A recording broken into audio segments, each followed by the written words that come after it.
Doctor Baba Saheb Ambedkar का मूल नाम भीमराव था। उनके पिता श्री रामजी वल्लभमालजी सकपाल महू में ही मेजर सूबेदार के पद पर एक सैनिक अधिकारी थे। अपनी सेवा के अंतिम वर्ष उन्होंने और उनकी धर्मपत्नी भीमाबाई ने कालीपलटन स्थित जन्मस्थली स्मारक की जगह पर विद्यमान एक बैरिक में गुजारे। सन 1891 में 14 अप्रैल के दिन जब रामजी सूबेदार अपनी ड्यूटी पर थे, 12 बजे यहीं भीमराव का जन्म हुआ। कबीरपंथी पिता और धर्मपरायण माता की गोद में बालक का आरंभिक काल अनुशासित रहा। शिक्षा बालक भीमराव का प्राथमिक शिक्षण दापोली और सतारा में हुआ। बम्बई का एल्फिंस्टोन स्कूल से वह 1907 में मैट्रिक की परीक्षा पास की। इस अवसर पर एक अभिनंदन समारोह आयोजित किया गया और उसमें भेंट स्वरूप उनके शिक्षक श्री कृष्णाजी अर्जुन कैलुस्कर ने स्वलिखित पुस्तक बुद्ध चरित्र उन्हें प्रदान की। बड़ौदा नरेश सयाजी राव गायकवाड़ की फेलोशिप पाकर भीमराव ने 1912 में मुंबई विश्वविद्यालय से स्नातक परीक्षा पास की। संस्कृत पढ़ने पर मनाही होने से वह फारसी लेकर उत्तीर्ण हुए। अमेरिका के कोलंबिया विश्वविद्यालय BA के बाद MA के अध्ययन हेतु बड़ौदा नरेश सयाजी गायकवाड़ की पुनः फेलोशिप पाकर वह अमेरिका के कोलंबिया विश्वविद्यालय में दाखिल हुए। London School of Economics and Political Science सन 1915 में उन्होंने स्नातकोत्तर उपाधि की परीक्षा पास की। इस हेतु उन्होंने अपना शोध प्राचीन भारत का वाणिज्य लिखा था। उसके बाद 1916 में कोलंबिया विश्वविद्यालय अमेरिका से ही उन्होंने PhD की उपाधि प्राप्त की। उनके PhD शोध का विषय था ब्रिटिश भारत में प्रांतीय वित्त का विकेंद्रीकरण। फेलोशिप समाप्त होने पर उन्हें भारत लौटना था, अतः वे ब्रिटेन होते हुए लौट रहे थे। उन्होंने वहां London School of Economics and Political science में MSc और DSc और विधि संस्थान में बार 8 लॉ की उपाधि हेतु स्वयं को पंजीकृत किया और भारत लौटे। सबसे पहले छात्रवृत्ति की शर्त के अनुसार बड़ौदा नरेश के दरबार में सैनिक अधिकारी तथा वित्तीय सलाहकार का दायित्व स्वीकार किया। पूरे शहर में उनको किराए पर रखने को कोई तैयार नहीं होने की गंभीर समस्या से वह कुछ समय के बाद ही मुंबई वापस आए। दलित प्रतिनिधित्व वहां परेल में दबक चाल और श्रमिक कॉलोनी में रहकर अपनी अधूरी पढ़ाई को पूरी करने हेतु पार्ट टाइम अध्यापकी और वकालत कर अपनी धर्मपत्नी रमाबाई के साथ जीवन निर्वाह किया। सन 1919 में डॉक्टर अंबेडकर ने राजनीतिक सुधार हेतु गठित साउथ ब्रो आयोग के समक्ष राजनीति दलित प्रतिनिधित्व के पक्ष में साक्ष्य दी। अशिक्षित और निर्धन लोगों को जागरूक बनाने के लिए काम उन्होंने मूक और अशिक्षित और निर्धन लोगों को जागरूक बनाने के लिए मूकनायक और बहिष्कृत भारत साप्ताहिक पत्रिकाएं संपादित की और अपनी अधूरी पढ़ाई पूरी करने के लिए वह लंदन और जर्मनी जाकर वहां से MSc DC और बैरिस्टर की उपाधियां प्राप्त की।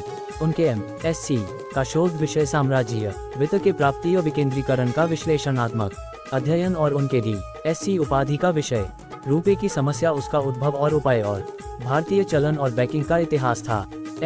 करके राष्ट्र निर्माण में महत्वपूर्ण योगदान दिया। उनमें से मुख्य निम्नलिखित हैं: सामाजिक एवं धार्मिक योगदान, मानवाधिकार जैसे दलितों एवं दलित आदिवासियों के मंदिर प्रवेश, पानी पीने, छुआछूत, जाति-पाति, ऊंच नीच जैसी सामाजिक कुरीतियों को मिटाने के लिए मनुस्मृति दहन 1927, महाद सत्याग्रह वर्ष 1928, नासिक सत्याग्रह वर्ष 1930, येवला की गर्जना वर्ष 1935 जैसे आंदोलन चलाए। बेजुबान, शोषित और अशिक्षित लोगों को जगाने के लिए वर्ष 1927 से 1956 के दौरान मूक नायक, बहिष्कृत भारत, समता, जनता और प्रबुद्ध भारत नामक 5 साप्ताहिक एवं पाक्षिक पत्र पत्रिकाओं का संपादन किया। कमजोर वर्गों के छात्रों को छात्रावासों, रात्रि स्कूलों, ग्रंथालयों तथा शैक्षणिक गतिविधियों के माध्यम से अपने दलित वर्ग शिक्षा समाज संस्था 1924 के जरिए अध्ययन करने और साथ ही आय अर्जित करने के लिए उनको सक्षम बनाया।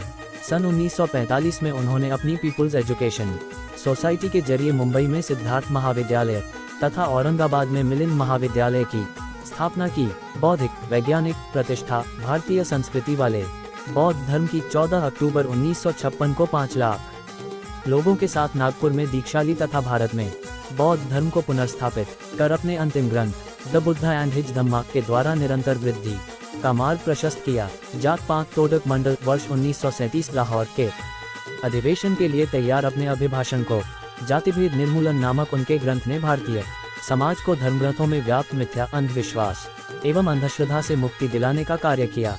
हिंदू विधेयक संहिता के जरिए महिलाओं को तलाक, संपत्ति में उत्तराधिकार आदि का प्रावधान कर उसके कार्यान्वयन के लिए वह जीवन पर्यंत संघर्ष करते रहे। आर्थिक, वित्तीय और प्रशासनिक योगदान, भारत में रिजर्व बैंक ऑफ इंडिया की स्थापना।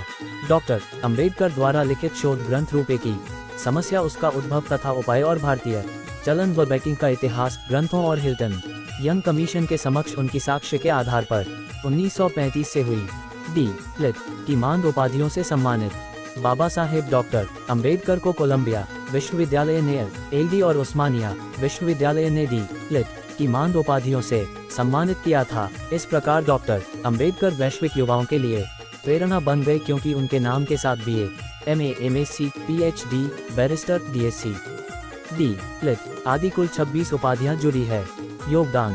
Bharat Ratna doctor B R Ambedkar ने अपने जीवन के 65 वर्षों में देश को सामाजिक, आर्थिक, राजनीतिक, शैक्षणिक, धार्मिक, ऐतिहासिक, सांस्कृतिक, साहित्यिक, औद्योगिक, संवैधानिक इत्यादि विभिन्न क्षेत्रों में अनगिनत कार्य। उनके दूसरे शोध ग्रंथ ब्रिटिश भारत में प्रांतीय वित्त का विकास के आधार पर देश में वित्त आयोग की स्थापना हुई। कृषि में सहकारी खेती के द्वारा पैदावार बढ़ाना, सतत विद्युत और जल आपूर्ति करने का उपाय बताया। औद्योगिक विकास, जल संचय, सिंचाई, श्रमिक और कृषक की उत्पादकता और आय बढ़ाना, सामूहिक तथा सहकारिता से प्रगत खेती करना, जमीन के राज्य स्वामित्व तथा राष्ट्रीयकरण से सर्वप्रभुत्व संपन्न समाजवादी गणराज्य की स्थापना करना।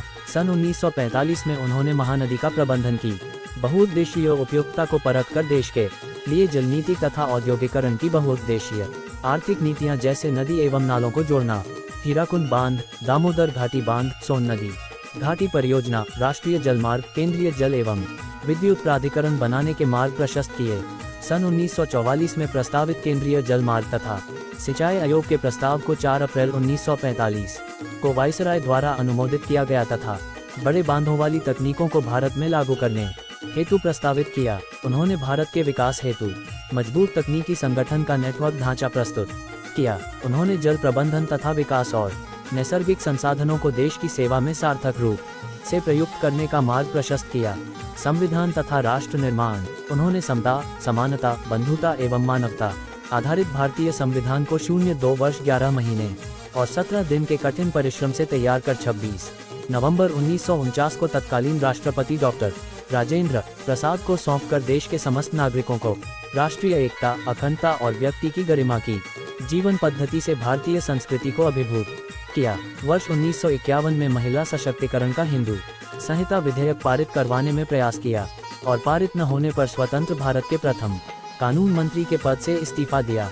वर्ष 1955 में अपना ग्रंथ भाषाई राज्यों पर विचार प्रकाशित कर आंध्र प्रदेश, मध्य प्रदेश, बिहार, उत्तर प्रदेश और महाराष्ट्र को छोटे छोटे और प्रबंधन योग्य राज्यों में पुनर्गठित करने का प्रस्ताव दिया था, जो उसके 45 वर्षों बाद कुछ प्रदेशों में साकार हुआ।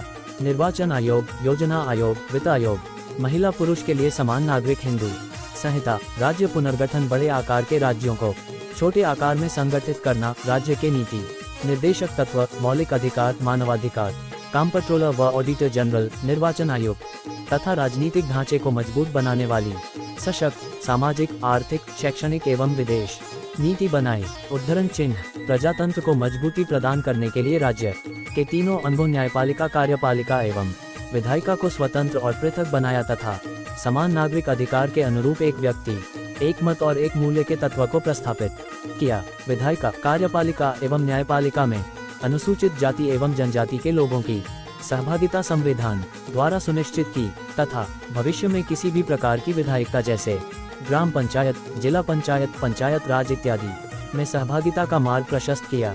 सहकारी और सामूहिक खेती के साथ साथ उपलब्ध जमीन का राष्ट्रीयकरण कर भूमि पर राज्य का स्वामित्व स्थापित करने तथा सार्वजनिक प्राथमिक उद्यमों यथा बैंकिंग, बीमा आदि उपक्रमों को राज्य नियंत्रण में रखने की पुरजोर सिफारिश की तथा कृषि की छोटी जोतों पर निर्भर बेरोजगार श्रमिकों को रोजगार के अधिक अवसर प्रदान करने के लिए उन्होंने औद्योगिकरण की सिफारिश की।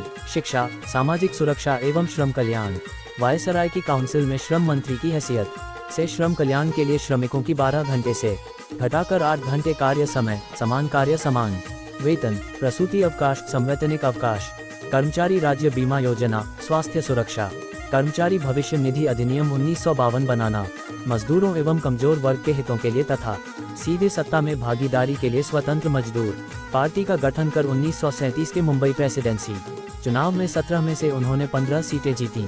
कर्मचारी राज्य बीमा के तहत स्वास्थ्य अवकाश, अपंग सहायता कार्य करते समय आकस्मिक घटना से हुए नुकसान की भरपाई करने और अन्य अनेक सुरक्षात्मक सुविधाओं को श्रम कल्याण में शामिल किया। कर्मचारियों को दैनिक भत्ता, अनियमित कर्मचारियों को अवकाश की सुविधा, कर्मचारियों के वेतन श्रेणी की समीक्षा, भविष्य निधि, कोयला खदान तथा माइका खनन में कार्यरत कर्मियों को सुरक्षा संशोधन विधेयक सन 1944 में पारित करने में उन्होंने महत्वपूर्ण भूमिका निभाई। सन 1946 में उन्होंने निवास, जल आपूर्ति, शिक्षा, मनोरंजन, सहकारी प्रबंधन आदि से श्रम कल्याण नीति की नींव डाली तथा भारतीय श्रम सम्मेलन की शुरुआत की, जो अभी निरंतर जारी है, जिसमें प्रतिवर्ष मजदूरों के ज्वलंत मुद्दों पर प्रधानमंत्री की उपस्थिति में चर्चा होती है और उसके निराकरण के प्रयास किए जाते हैं।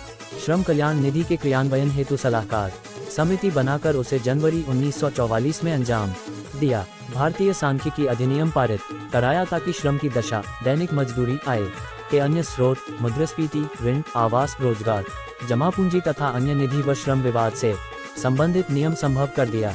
श्रम कल्याण निधि के क्रियान्वयन हेतु सलाहकार समिति बनाकर उसे जनवरी 1944 में अंजाम दिया। भारतीय सांख्यिकी अधिनियम पारित कराया ताकि श्रम की दशा, दैनिक मजदूरी, आय के अन्य स्रोत, मुद्रास्फीति, ऋण, आवास, रोजगार, जमा पूंजी तथा अन्य निधि व श्रम विवाद से संबंधित नियम संभव कर दिया। नवंबर 8, 1943 को उन्होंने 1926 से लंबित भारतीय श्रमिक अधिनियम को सक्रिय बनाकर उसके तहत भारतीय श्रमिक संघ संशोधन विधेयक प्रस्तावित किया और श्रमिक संघ को सख्ती से लागू कर दिया। स्वास्थ्य बीमा योजना, भविष्य निधि अधिनियम, कारखाना संशोधन अधिनियम, श्रमिक विवाद अधिनियम, न्यूनतम मजदूरी अधिनियम और विधिक हड़ताल के अधिनियमों को श्रमिकों के कल्याणार्थ निर्माण कराया।